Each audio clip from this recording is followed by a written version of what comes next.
बिस्मिल्लाहिर्रहमानिर्रहीम अस्सलाम वालेकुम। उम्मीद है बच्चों आप सब लोग खैरियत से होंगे।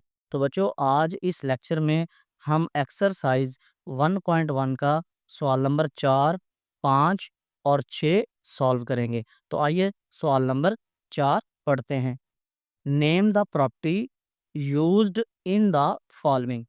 बच्चों सवाल नंबर 4 के कुछ पार्ट्स हैं। इसमें हमने सिर्फ बताना है कि कौन सी प्रॉपर्टी अप्लाई की गई है। तो इसका पार्ट नंबर 1 है इंटू ए प्लस फोर। इसका पार्ट नंबर 1 है ए प्लस फोर प्लस बी। अब इन दोनों को ब्रैकेट में क्लोज किया हुआ है। इक्वल है बच्चों। अब ए को साइड में कर लिया प्लस 4 और बी को ब्रैकेट में क्लोज कर दिया है। हमने बताना है कि ये प्रॉपर्टी कौन सी है। तो बच्चों इसमें नंबर कितने हैं? 3 नंबर हैं। जिस प्रॉपर्टी में 3 नंबर आ जाएं और सेंटर में प्लस हो रहा हो, 3 नंबर आ जाएं बच्चों, याद रखना है, तो वो प्रॉपर्टी होगी एसोसिएटिव प्रॉपर्टी। अब क्या इसमें हो रहा है बच्चों? ऐड हो रहा है, तो विद रिस्पेक्ट टू एडिशन। तो इस प्रॉपर्टी का नाम क्या है बच्चों? Associative property with respect to addition. बात समझा गई बच्चों? इसका पार्ट नंबर 2 करते हैं। Square root 2 plus square root 3 is equal to square root 3 plus square root 2। अब यहाँ पे देखें बच्चों, सिर्फ इसकी जगह को चेंज किया है ना बच्चों? अब यहाँ पे देखें, उसमें 3 थी, इसमें 2 वैल्यू हैं। जिस प्रॉपर्टी में 2 वैल्यू का यूज किया जाए वो कम्यूटेटिव प्रॉपर्टी होगी। जिसमें 3 वैल्यू यूज हो वो एसोसिएटिव, और जिसमें 2 वैल्यू यूज होंगी बच्चों वो कम्यूटेटिव प्रॉपर्टी होगी। तो ये फिर कौन सी प्रॉपर्टी है? Commutative property with respect to addition. बात समझा गई बच्चों? अब हम करते हैं इसका पार्ट नंबर 3।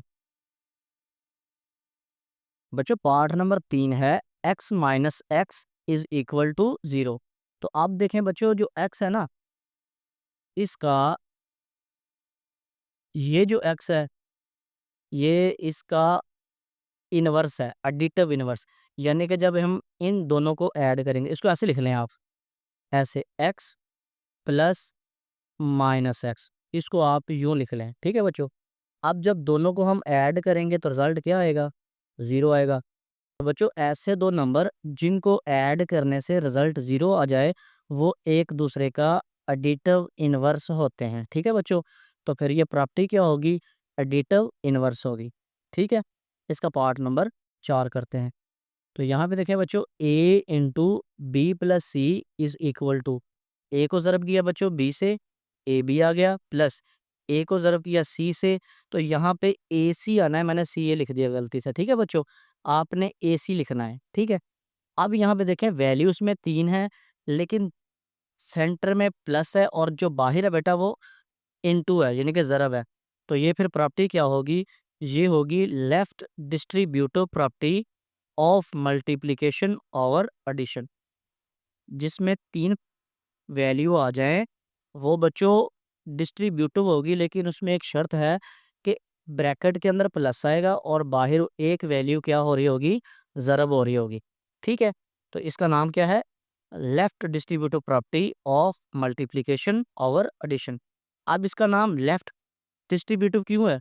क्योंकि बच्चों जो ए है ये इसकी लेफ्ट साइड से मल्टीप्लाई हो रहा है, और अगर ये राइट की तरफ आ जाएगा तो ये बन जाएगी राइट डिस्ट्रीब्यूटिव प्रॉपर्टी, ठीक है बच्चों। अब हम इसका करते हैं पार्ट नंबर 5। तो बेटा इसका पार्ट नंबर 5 है 16 प्लस 0 इज इक्वल टू 16। तो बच्चों याद रखना है, जो 0 है ना, इसको एडिटिव आइडेंटिटी बोलते हैं, क्योंकि ये एक ऐसा नंबर होता है, इसको जिसमें भी ऐड करें, इसको जिस नंबर में भी ऐड करें उसमें कोई भी फर्क नहीं पड़ता, इसलिए इसको एडिटिव आइडेंटिटी बोलते हैं। तो फिर ये प्रॉपर्टी क्या होगी बच्चों?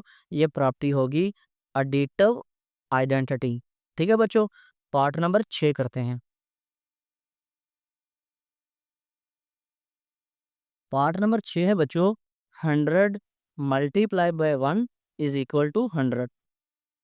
अब यहाँ पे देखें बच्चों, एक ऐसा नंबर होता है जिसको किसी भी नंबर से ज़रब करें तो उस नंबर में कोई भी फ़र्क नहीं पड़ता। और ये जो एक है ना, इसको मल्टीप्लिकेटिव आइडेंटिटी बोलते हैं। ठीक है बच्चों, तो फिर ये प्रॉपर्टी क्या होगी, ये होगी मल्टीप्लिकेटिव आइडेंटिटी। ठीक है, पार्ट नंबर 7 करते हैं। तो बेटा इसका पार्ट नंबर 7 है 4 ज़रब इंटू 5 ज़रब 8। इसको क्लोज कर दिया, बराबर है, ब्रैकेट शुरू, 4 ज़रब 5 ब्रैकेट बंद, ज़रब 8। अब यहाँ पे देखें बच्चों, सिर्फ ब्रैकेट को चेंज किया है ना बच्चों। अब इसमें कितनी वैल्यू है, 3 है ना बच्चों। तो ये कौन सी प्रॉपर्टी होगी, मैंने पीछे बताया था कि जिसमें 3 वैल्यू आएंगी वो एसोसिएटिव होगी। अब ये प्रॉपर्टी क्या है, associative property with respect to, इसमें क्या हो रहा है बच्चों, ज़रब हो रहा है ना, तो ये होगा विद रिस्पेक्ट टू मल्टीप्लीकेशन। बात समझा गई बच्चों। तो बच्चों इसका लास्ट पार्ट, पार्ट नंबर 8 है, ए बी बराबर है बी ए के। तो इसमें 2 वैल्यूज़ हैं बच्चों, सिर्फ इसकी साइड चेंज की है। तो मैंने आपको बताया था जिसमें 2 वैल्यू आ जाएं वो कौन सी प्रॉपर्टी होगी बच्चों, वो होगी कम्यूटेटिव प्रॉपर्टी।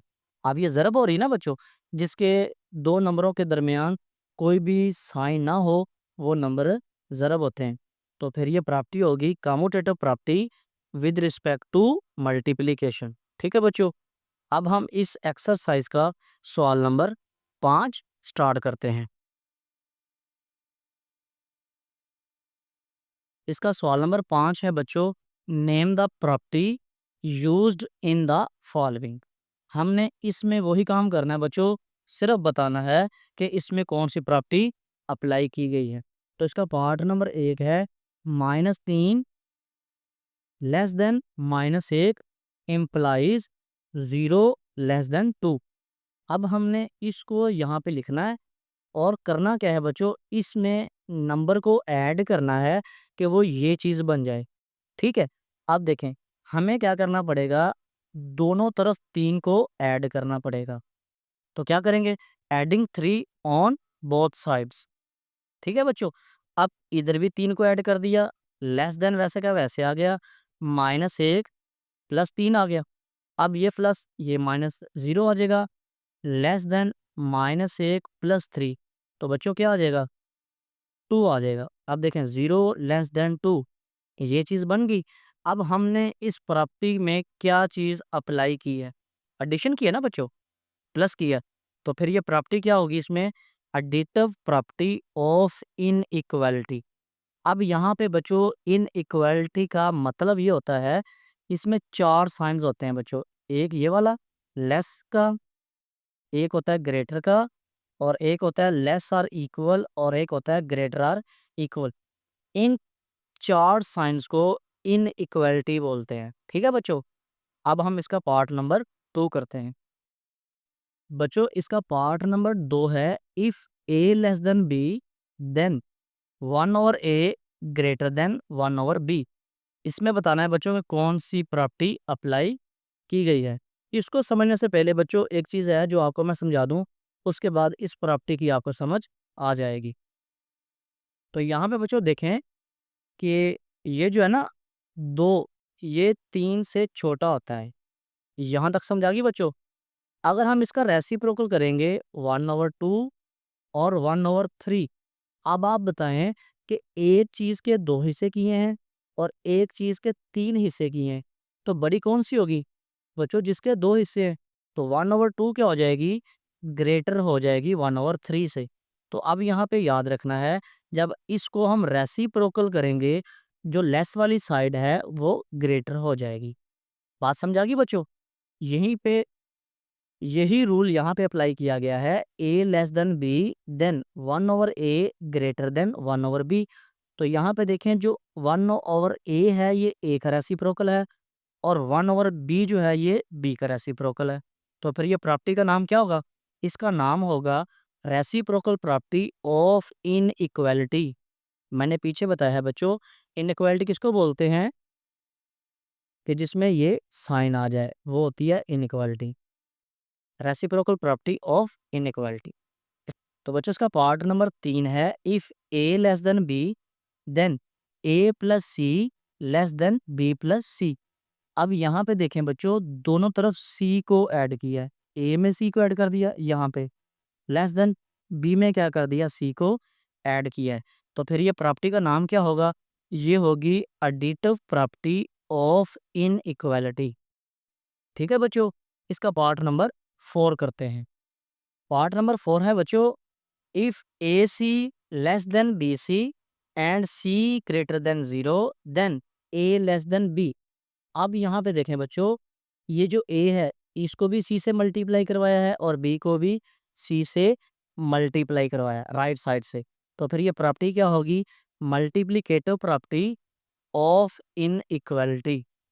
ठीक है बच्चों, इसका नेक्स्ट पार्ट, पार्ट नंबर 5 करते हैं। पार्ट नंबर 5 है बच्चों, if a c less than b c and c less than 0 then a greater than 0। वही काम किया बच्चों, इसमें भी सी को क्या करवाया है? मल्टीप्लाई करवाया है। तो फिर ये क्या होगा? Multiplicative property of inequality. ठीक है बच्चों, इस एक्सरसाइज का लास्ट पार्ट, पार्ट नंबर 6 है बच्चों, आइदर ए ग्रेटर देन बी और ए इक्वल टू बी और ए लेस देन बी। बच्चों यहाँ पे याद रखना है आपने कि 3 ही पॉसिबिलिटीज होती हैं, या ए बी से बड़ा होगा, या ए बी के बराबर होगा, या ए बी से छोटा होगा। ठीक है, तो जिसमें 3 प्रॉपर्टी पाई जाए कि एक वैल्यू दूसरी से बड़ी हो, या बराबर हो, या दूसरी से पहली वैल्यू छोटी हो, तो उसको बोलते हैं ट्राइकोटोमी प्रॉपर्टी बोलते हैं। तो ये प्रॉपर्टी क्या होगी बच्चों? ट्राइकोटोमी प्रॉपर्टी होगी। ठीक है, अब हम इस एक्सरसाइज का लास्ट क्वेश्चन, क्वेश्चन नंबर 6 करते हैं। Insert to rational number between, part 1 में है बच्चों 1/3 एंड 1/4। अब यहाँ पे बच्चों एक चीज़ समझने वाली है कि हमने इन दोनों के दरमियान 2 रैशनल नंबर फाइंड करने हैं। ठीक है बच्चों, अब यहाँ पे देखें कि ये एक लाइन है, इसमें जो पहला नंबर है ना वो है 2, और जो दूसरा नंबर है ये है 4। अब हमने इन दो के दरमियान एक रैशनल नंबर फाइंड करना है। तो बेटा एक काम करना है, इसमें पहले नंबर पे क्या करेंगे? दोनों को ऐड कर लेंगे। 2 + 4 क्या आ गया बच्चों? 6 आ गया। जब दोनों को ऐड करेंगे, जो आंसर आएगा उसको हम क्या करेंगे? 1/2 से मल्टीप्लाई कर देंगे। अब मल्टीप्लाई 1/2 से क्यों करना है? क्योंकि हमने इसका सेंटर वाला रैशनल नंबर निकालना है। ठीक है, अब देखें जब इसको मल्टीप्लाई करेंगे, 2 वन ज़ा 2, 2 थ्री ज़ा 6, 3 वन ज़ा 3, तो इसके जो सेंटर में रैशनल नंबर आएगा वो क्या आएगा? 3 आएगा। ठीक है बच्चों, चलें जी अब हम इस सवाल को सॉल्व करते हैं। तो बच्चों क्या करेंगे? 1/3 और 1/4 को ऐड करेंगे। तो पहले आएगा इसका एलसीएम, तो 3 को 4 से ज़रब करें तो इसका एलसीएम आ गया बच्चों 12। ठीक है, अब क्या करना है? इस 3 को 12 पे डिवाइड करना है, तो आंसर जो आएगा उसको ऊपर वाले से मल्टीप्लाई करना है। अब 3 को जब 12 पे डिवाइड करेंगे तो क्या आएगा बच्चों? 4 आएगा। 4 को ज़रब करेंगे 1 से तो 4 1 4 आ जाएगा, जमा। अब इस 4 को 12 पे तक़सीम करेंगे तो क्या आएगा बच्चों? 4 3 12, जवाब 3 आ गया। अब 3 को ऊपर वाले से ज़रब करेंगे तो 3 एक 3 आ जाएगा। 4 जमा 3 7/12। अब ये जवाब आ गया। अब हमने इसका हाफ निकालना है, तो क्या करेंगे? इसको 1/2 से ज़रब कर देंगे। अब जब ज़रब करेंगे तो 7 ज़रब 1 7 आ गया, 12 ज़रब 2 24 आ गया। तो 7/24 बच्चों क्या आ गया? इसका फर्स्ट नंबर आ गया। यहाँ तक समझ आ गई बात? अब बच्चों नेक्स्ट देखते हैं। यहाँ पे देखें, अब ये 3 और 4 आया है। अब हमने इसके दरमियान नंबर निकालना, तो क्या करेंगे? फिर ये जो आंसर है इसको और नेक्स्ट वैल्यू को ऐड करेंगे और दोनों को 1/2 से मल्टीप्लाई करेंगे। जो इनको दोनों को जमा करने के बाद आंसर आएगा उसको 1/2 से मल्टीप्लाई करेंगे तो इसके सेंटर में रैशनल नंबर आएगा। तो मतलब ये हुआ कि जो फर्स्ट नंबर आया है उसको और नेक्स्ट वैल्यू को ऐड करेंगे तो हमारे पास दूसरा रैशनल नंबर आ जाएगा। तो चलिए बच्चों नेक्स्ट देखते हैं। देखें, अब हमारे पास आया था 1/3 और 1/4। इसके जो सेंटर में हमने रैशनल नंबर निकाला है वो क्या है बच्चों? 7/24। अब हमने इन दोनों को ऐड करेंगे। अब हम इन दोनों को ऐड करके 1/2 से मल्टीप्लाई करेंगे तो इसके सेंटर में एक और रैशनल नंबर आ जाएगा। तो चलिए बच्चों स्टार्ट करते हैं। 7/24 जमा 1/4। अब 24 और 4 का आप लेंगे एलसीएम, ठीक है? तो वो 24 आएगा। अब क्या करना है, 24 को इस एलसीएम वाले नंबर पे डिवाइड करना है। जब 24 को 24 पे डिवाइड करेंगे तो जवाब 1 आएगा। 1 को ज़रब करेंगे 7 से तो 7 1 7 आ गया। दरमियान में जमा है तो जमा आ गया। अब इसके बटे में क्या है 4, इस 4 को 24 पे डिवाइड करें तो 4 6 24 होता है तो आंसर 6 आ गया। 6 को ज़रब करेंगे 1 से तो 6 1 6 आ गए। 7 जमा 6 13/24 आ गया। ठीक है बच्चों? तो बच्चों अब क्या करेंगे, जो जवाब आया है 13/24 इसका हाफ करने के लिए इसको 1/2 से मल्टीप्लाई करेंगे। ठीक है? हाफ का मतलब हमने उन दोनों के दरमियान रैशनल नंबर फाइंड करना है। तो 13 को ज़रब करें 1 से, 13 1 13, 24 को ज़रब करें 2 से, 24 2 48। तो बच्चों जो दूसरा नंबर आएगा वो आएगा 13/48। तो यहाँ पे लिखा है hence two rational numbers between 1/3 and 1/4 are. पहला क्या निकाला है बच्चों? 7/24। और जो दूसरा निकाला है वो क्या निकाला है बच्चों? 13/48। तो ये दो रैशनल नंबर आ गए हैं। ठीक है बच्चों? तो यही इसका आंसर है। अब हम इसका करते हैं पार्ट नंबर 2। पार्ट नंबर 2 है बच्चों, 3 और 4 के दरमियान हमने दो रैशनल नंबर फाइंड करने हैं। तो क्या करेंगे, सबसे पहले दोनों को ऐड कर लेंगे। तो क्या जवाब आ गया बच्चों? 7। अब 7 को किससे ज़रब करना है? 1/2 से। तो 7 1 7 और बटे में 2 वैसे का वैसे आ गया। ये 7/2 क्या आ गया हमारा? फर्स्ट नंबर आ गया। अब ये जो 7/2 है इसको और अगली वैल्यू को ऐड करेंगे। ठीक है? तो हमारा दूसरा नंबर आ जाएगा। तो 4 का बटा बच्चों क्या होता है? 1 होता है ना? जिसका बटा ना उसका बटा 1 होता है। अब 2 और 1 का जब एलसीएम लेंगे तो वो 2 आ जाएगा। ठीक है? अब 2 को 2 पे डिवाइड किया, जवाब 1 आएगा। 1 को ज़रब की 7 से तो 7 1 7 आ गया। दरमियान में जमा। अब इस 1 को 2 पे तक़सीम करें, 1 को किसी भी नंबर पे तक़सीम करें, वही जवाब आएगा, 2 आ गया। 2 को बच्चों ज़रब करनी है आपने 4 से, तो 4 2 8 आ गया। अब दोनों को जमा करें, 7 जमा 8 15 आ गया और बटे में क्या आ गया बच्चों? 2। अब क्या करेंगे लास्ट में, इस नंबर को 1/2 से मल्टीप्लाई करवाएँगे। तो 15 को ज़रब करें 1 से, 15 1 15 और 2 को ज़रब करें 2 से, तो 4 आ गया। ठीक है?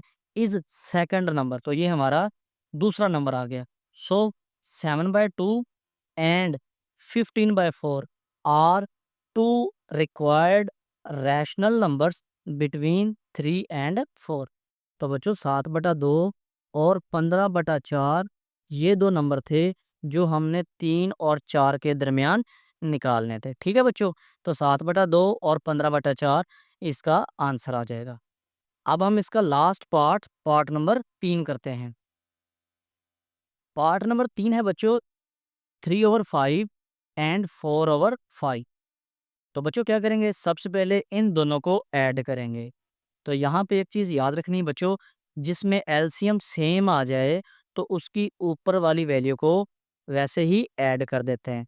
ठीक है? तो ये आ जाएगा 3 जमा 4 और इसका एलसीएम 5 वैसे का वैसे आ जाएगा। 3 को 4 में जमा करें तो क्या आ गया 7 और बटे में क्या आ गया 5। अब दोनों को ऐड करके ये जवाब आ गया है। तो क्या करेंगे, जो जवाब आएगा उसको 1/2 से ज़रब करवा देंगे। ठीक है बच्चों? अब 7 को ज़रब की 1 से तो 7 1 7, 5 को ज़रब दी 2 से तो 10 आ गया। 7/10 हमारा पहला रैशनल नंबर आ गया। ठीक है बच्चों?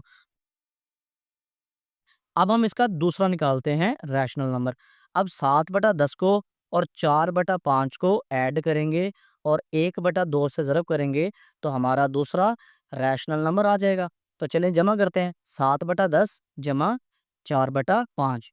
अब 5 और 10 का एलसीएम लेंगे तो 10 आएगा। ठीक है बच्चों?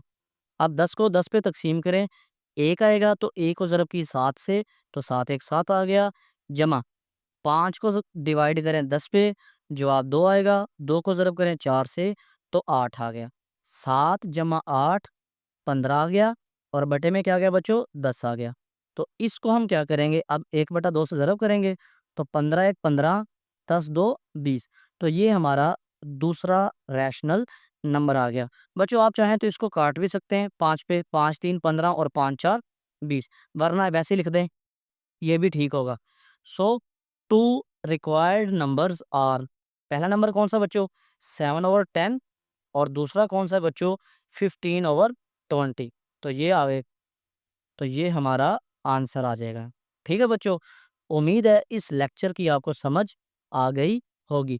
अगर वीडियो अच्छी लगी हो तो वीडियो को लाइक करें, चैनल को सब्सक्राइब करें और ज़्यादा से ज़्यादा शेयर करें।